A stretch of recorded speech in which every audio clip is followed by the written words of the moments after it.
मध्य प्रदेश की पवित्र नगरी पन्ना में इन दिनों पितृपक्ष चल रहे हैं और हर जगह तर्पण का धार्मिक कार्य हो रहा है।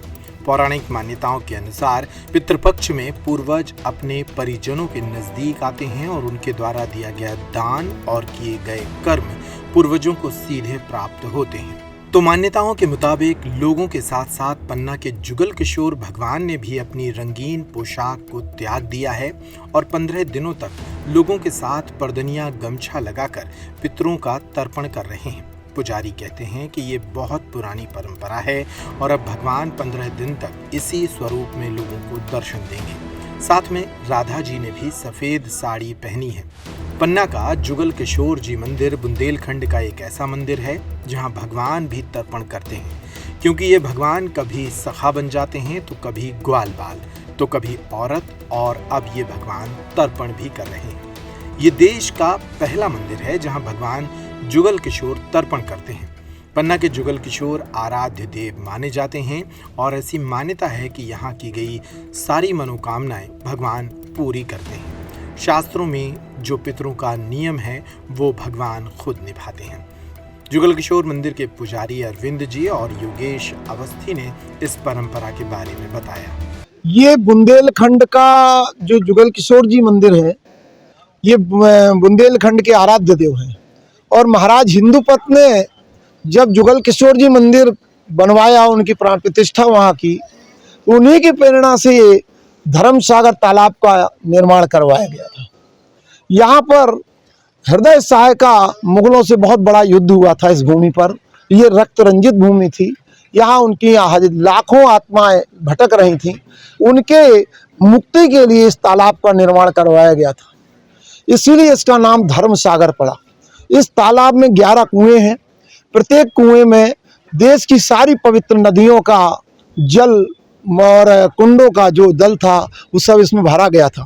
इस तालाब में सब का जल है, इसीलिए इसे धर्मसागर तालाब कहा गया। अच्छा, पन्ना किशोर जी भी तर्पण देते हैं?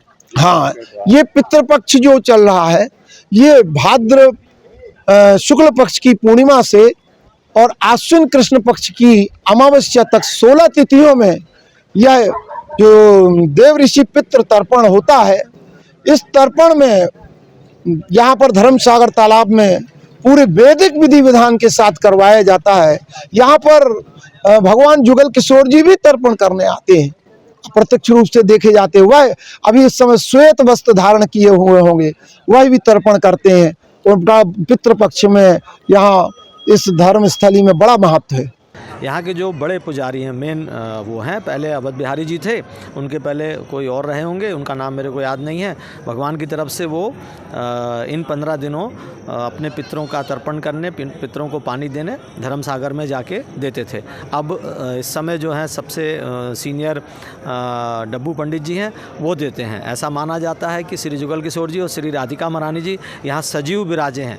तो जब वो सजीव हैं तो जो भी सनातन धर्म के प्रोटोकॉल है वो उसका पूरा पालन करते हैं और इसीलिए वो सफ़ेद पोशाक पहने हैं। इसी के तहत वो अपने पितरों को पानी देते हैं। पानी देने की विधि जैसा भी पंडित इनको बताते हैं तो पुजारी जाके उस तरह से पितरों को पानी देते हैं।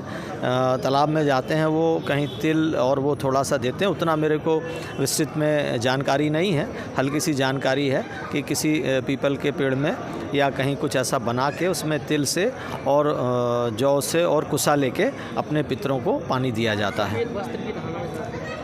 सफ़ेद वस्त्र की धारणा ये है कि अपने सनातन धर्म में इन 15 दिनों चटक चमकीले, मतलब सारी चीज़ों का बंदिश रहती है, ना कुछ सामान ले सकते हैं, ना कोई अच्छा कार्य कर सकते हैं।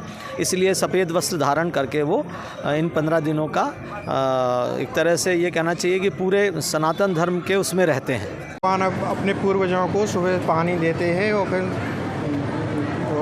16 दिन तक पानी दिया जाता है। भगवान किशोर जी महाराज सब देवता अपने अपने पूर्वजों को पानी देते हैं।